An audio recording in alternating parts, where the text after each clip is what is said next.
Hello students, मेरा नाम नकुल चौहान है और मैं आपको 12th क्लास के इकोनॉमिक्स का सिलेबस पढ़ा रहा हूं। आज हमारी वीडियो नंबर 1.3 है। वीडियो नंबर 1.2 में हमने इंडिया के इंडस्ट्रियल सेक्टर के बारे में पढ़ा था और उसमें हमने ये पढ़ा था कि इंडिया का जो हैंडीक्राफ्ट का बिजनेस है वो किस तरीके से डाउन होता चला गया था, और दूसरा इंडिया के अंदर जो मॉडर्न इंडस्ट्रीज होती हैं वो ग्रो क्यों नहीं कर पाई थी। ये दोनों टॉपिक पढ़ने के बाद उससे पहली क्लास में हमने एग्रीकल्चर सेक्टर भी कंप्लीट कर लिया था।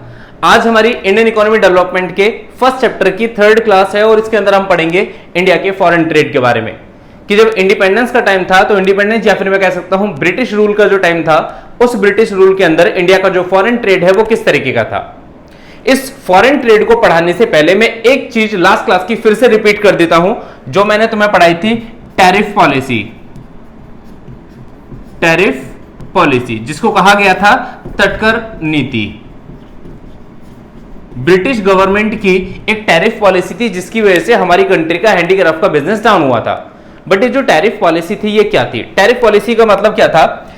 इंडिया से जो इंडिया है, इंडिया से जो ब्रिटेन है, इंडिया से ब्रिटेन को जो एक्सपोर्ट करा जाता था, ये एक्सपोर्ट किया जाता था किस चीज का? आरएम का मतलब रॉ मटेरियल, कच्चा माल। इंडिया से जो ब्रिटेन को बेचा जाता था वो क्या था? रॉ मटेरियल था।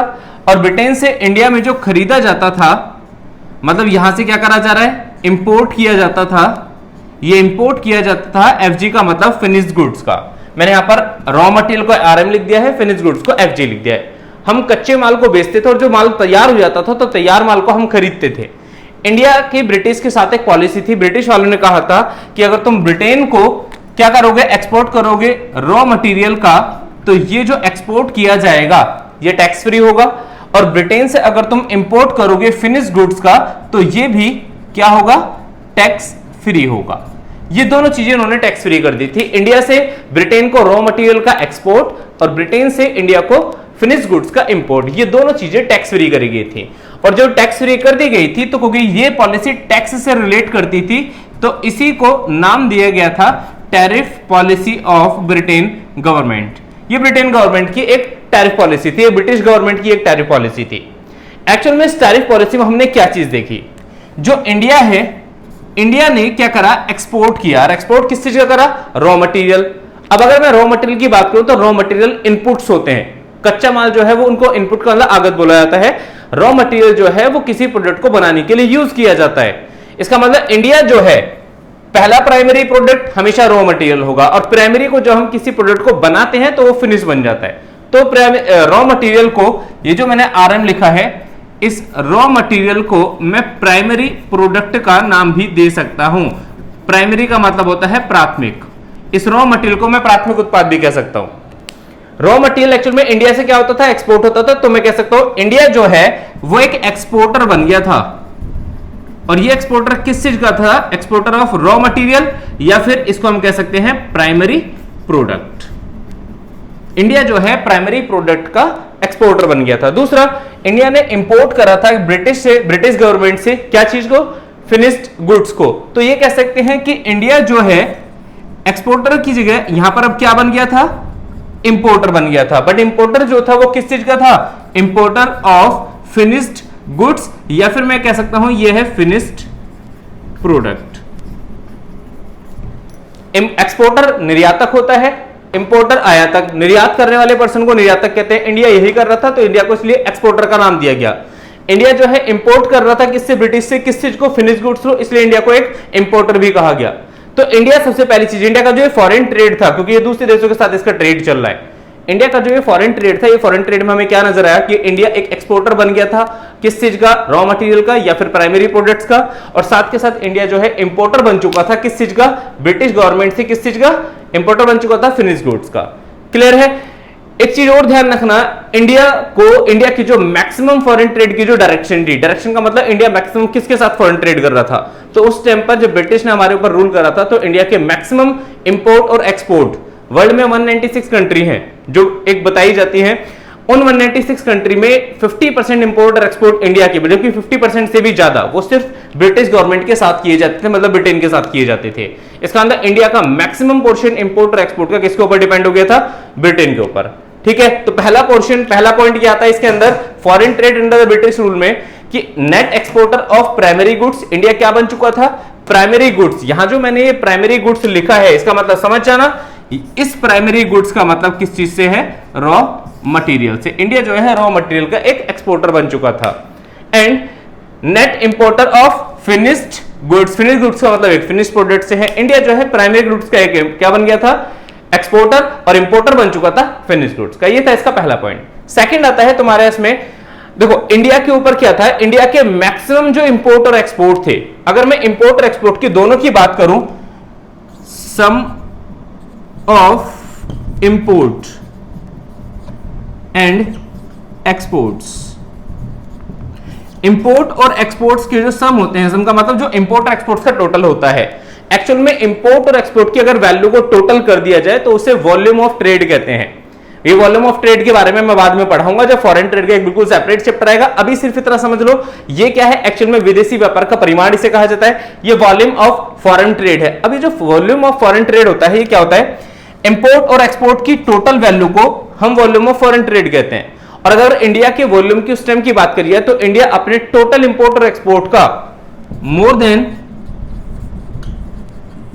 50%, अपने इंपोर्ट और एक्सपोर्ट की वैल्यू का 50% से भी ज्यादा इंडिया किसके साथ इंपोर्ट एक्सपोर्ट करता था, ब्रिटेन के साथ। इसका मतलब इंडिया के ऊपर मैक्सिमम जो मोनोपोली पावर थी, मोनोपोली का मतलब एकाधिकार, मेन जो पावर थी वो किससे शो हो रही थी, ब्रिटेन गवर्नमेंट से शो हो रही थी। तो ये कहा गया था ब्रिटेन गवर्नमेंट ने इंडिया के फॉरेन ट्रेड पर एक तरीके से अपनी मोनोपोली बना ली थी, क्योंकि मैक्सिमम इंपोर्ट और एक्सपोर्ट, मैक्सिमम जो फॉरेन ट्रेड किया जा रहा था वो सिर्फ ब्रिटेन गवर्नमेंट के साथ किया जा रहा था। तुम्हारे ऊपर इतने ज्यादा टैक्सेस लगा दिए गए थे कि अगर तुम किसी दूसरी कंट्री से ट्रेड करोगे तो तुम्हें वो बहुत ज्यादा कॉस्टली पड़ जाएगा, बट ब्रिटेन से इसको क्या कर दिया गया था, टैक्स फ्री कर दिया गया था। तो इंडिया ने अपने मैक्सिमम फॉरेन ट्रेड जो है वो ब्रिटेन के साथ स्टार्ट कर दिए। ब्रिटेन गवर्नमेंट ने इंडिया के ऊपर अपने एक मोनोपोली बनाना स्टार्ट कर दिया, मतलब अपना एक अधिकार बनाना स्टार्ट कर दिया था। तो इसलिए इसका सेकंड पॉइंट ये आता है कि monopoly control of India foreign trade, जो ब्रिटेन है उसकी मोनोपोली कंट्रोल, वो अपना एक मोनोपोली कंट्रोल बना चुका था किसके ऊपर, इंडिया के फॉरेन ट्रेड के ऊपर। क्लियर है। थर्ड पॉइंट आता है तुम्हारे इसमें सरप्लस इन फॉरेन ट्रेड। अच्छा, इंडिया जो है फॉरेन ट्रेड करता हुआ था, और फॉरेन ट्रेड में इंडिया ने मैक्सिमम क्या चीज एक्सपोर्ट करी थी, रॉ मटेरियल। अगर मैं बोलता हूं कि मैंने रॉ मटेरियल किसी को बेचा 10 रुपए का, और मैं उसी रॉ मटेरियल का प्रोडक्ट खरीद रहा हूं, तो मुझे पता है वो प्रोडक्ट मुझे बहुत महंगा मिलेगा, 10 से तो ज्यादा ही मिलेगा, क्योंकि उस पर्सन ने 10 रुपए का मेरे से परचेज करा, अपने वहां पर उसके अलग से कॉस्ट भी लगाई होंगी, और तब जाकर अपना प्रॉफिट ऐड करके मुझे वो प्रोडक्ट सेल करा होगा। मैंने 10 रुपए का प्रोडक्ट बेचा, मान लो वही प्रोडक्ट मुझे 15 रुपए में मुझे फिनिश होकर बिल्कुल तैयार होकर मुझे मिला, बट एक्चुअल में मेरे लिए तो उसकी कॉस्ट और बढ़ गई ना, तो मुझे तो लॉस होना चाहिए। बट उस टाइम पर यह कहा गया था, इंडिया ने रॉ मटेरियल का एक्सपोर्ट करा, और इंडिया की तरफ से रॉ मटेरियल का एक्सपोर्ट इतना ज्यादा था कि वो इंपोर्ट से कम ही रह गया, मतलब उसकी एक्सपोर्ट की वैल्यू इतनी ज्यादा थी कि इंपोर्ट की वैल्यू से वो ज्यादा ही रही। और ऐसी कंडीशन में जब इंडिया के एक्सपोर्ट बहुत ज्यादा हो गए तो इंडिया को इस ट्रेड में भी फायदा ही रहा। मतलब बेशक इंडिया के अंदर जिस कंट्री के रॉ मटेरियल के एक्सपोर्ट बहुत ज्यादा होते हैं, रॉ मटेरियल के, उस कंट्री की रेपुटेशन कहीं ना कहीं डाउन होती हुई नजर आती है। कंट्री की अगर तुम्हारे फिनिश गुड्स के एक्सपोर्ट बहुत ज्यादा है तो तुम्हारी कंट्री बहुत परफेक्ट है, बट अगर तुमने रॉ मटेरियल को एक्सपोर्ट करा है तो उस कंडीशन में तुम्हारी रेपुटेशन किसी न किसी तरीके से डाउन होगी कंट्री लेवल पर। यहां पर अगर मैं इंडिया की बात करूं तो इंडिया क्या है, रॉ मटेरियल को एक्सपोर्ट तो कर रहा था, तो इंडिया की देखा जाए तो रेपुटेशन डाउन होनी चाहिए थी, बट फिर भी इंडिया ने इस रॉ मटेरियल के एक्सपोर्ट में बहुत ज्यादा हेवीली प्रॉफिट कमाए थे। बट जो प्रॉफिट कमाए, क्योंकि हमारे ऊपर ब्रिटिश का रूल था, और ब्रिटिश वाले जब रूल कर रहे थे तो वो सारा का सारा प्रॉफिट जो है ब्रिटिश गवर्नमेंट के पास आता था। ब्रिटिश गवर्नमेंट ने उस पैसे को कभी भी इंडिया के डेवलपमेंट के लिए यूज नहीं करा। ब्रिटिश गवर्नमेंट ने क्या करा, जो वो पैसा उन्हें मिला प्रॉफिट की फॉर्म में, जो सरप्लस मिला उन्हें किसमें, फॉरेन ट्रेड के अंदर, उन्होंने उसे अपने पर्सनल बेनिफिट्स के लिए यूज करा। यहां पर पॉइंट क्या है, surplus in foreign trade. Foreign trade में इंडिया को सरप्लस तो हुआ, but only to benefit Britishers. जो ब्रिटिशर्स थे उनके बेनिफिट के लिए ही इस सरप्लस को यूज करा गया। वो बेनिफिट क्या थे, वो हमारी कंट्री के अंदर क्या करते थे, धीरे धीरे अपने पार्ट को बढ़ा रहे थे, तो उन्हें लड़ाइयां करनी थी तो वॉर गुड्स परचेज करते थे। वॉर गुड्स परचेज करने के साथ उनका जो एडमिनिस्ट्रेटिव स्टाफ था उसको बढ़ाना था, बढ़ाएंगे अपने अंडर में जो किसी पर्सन को रखेंगे तो उन्हें भी सैलरी देनी है, उनको भी पैसा देना था। तो ये सारे काम उन्होंने सिर्फ अपने पर्सनल बेनिफिट के लिए करे, उन्होंने इंडिया के डेवलपमेंट के लिए इतना काम नहीं करा जो इतना करना चाहिए था। मैं ये नहीं कह रहा कि बिल्कुल जीरो वर्क था, बहुत सारी चीजें ऐसी हैं जो ब्रिटिश लोग हमारी कंट्री में लेकर आए अपने फायदे के लिए, बट उसका बेसिक बेनिफिट इंडिया को मिलता है। बट उन्होंने मेनली जो वर्क करा वो सिर्फ अपने फायदे को सोचते हुए करा था। तो ये कहा गया था इंडिया के फॉरेन ट्रेड में ब्रिटिश लोगों को फायदा तो हुआ, बट वो फायदा कभी भी ब्रिटिश लोगों ने अपने मतलब अपनी उसके इंडियन कंट्री के डेवलपमेंट के लिए यूज नहीं करा। उन्होंने उस सरप्लस को सिर्फ अपने पर्सनल बेनिफिट के लिए यूज करा। तो ये था हमारा इंडिया का फॉरेन ट्रेड जो इंडिपेंडेंस के टाइम पर था।